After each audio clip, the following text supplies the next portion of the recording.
राष्ट्रवादीच्या लाडकी बहीण योजनेच्या जाहिरातीवरून शिंदेंची सेना नाराज असल्याची माहिती मिळते आहे। शिंदेंच्या आमदारांनी मंत्रिमंडळाच्या बैठकीत आपली नाराजी बोलून दाखवल्याचं कळतंय। जाहिरातीमध्ये अजित पवार मुख्यमंत्र्यांचं नाव का वापरत नाहीत असा सवाल शिवसेना आमदारांनी उपस्थित केला। नुकतीच अजित पवारांच्या राष्ट्रवादीकडून लाडकी बहीण योजनेसंदर्भात एक जाहिरात प्रसिद्ध करण्यात आली होती। यामध्ये मुख्यमंत्र्यांच्या नावाचा उल्लेख वगळण्यात आला होता। त्याचप्रमाणे अजितदादांची लाडकी बहीण योजना असा आशय या जाहिरातीमध्ये होता। यावरून शिंदेंचे आमदार नाराज असल्याची माहिती मिळते।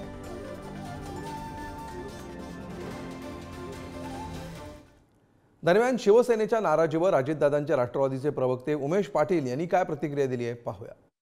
ज्या दिवशी अर्थसंकल्प सादर झाला त्या दिवशी त्याच्या दुसऱ्याच दिवशी अनाथांचा नाथ एकनाथ म्हणून सबंध राज्यभरामध्ये बॅनर होर्डिंग पोस्टर झळकले होते। याचा अर्थ त्यामध्ये त्या संदर्भातली तयारी अगोदरच करण्यात आलेली होती। त्यावेळेला आम्ही कोणी म्हणालो का असं की याचं श्रेय जे आहे ते मुख्यमंत्र्यांनी एकट्यानेच का घ्यावं म्हणून, तर असं अजिबात नाही। उलट ते घेतलं पाहिजे, ते मुख्यमंत्र्यांनी श्रेय घेतलं पाहिजे, अजितदादांनी घेतलं पाहिजे, देवेंद्र फडणवीसांनी घेतलं पाहिजे आणि महायुतीच्या तिन्ही घटक पक्षांनी सरकारने ते श्रेय घेतलं पाहिजे, कारण ती योजना चांगली आहे आणि लोकप्रिय आहे।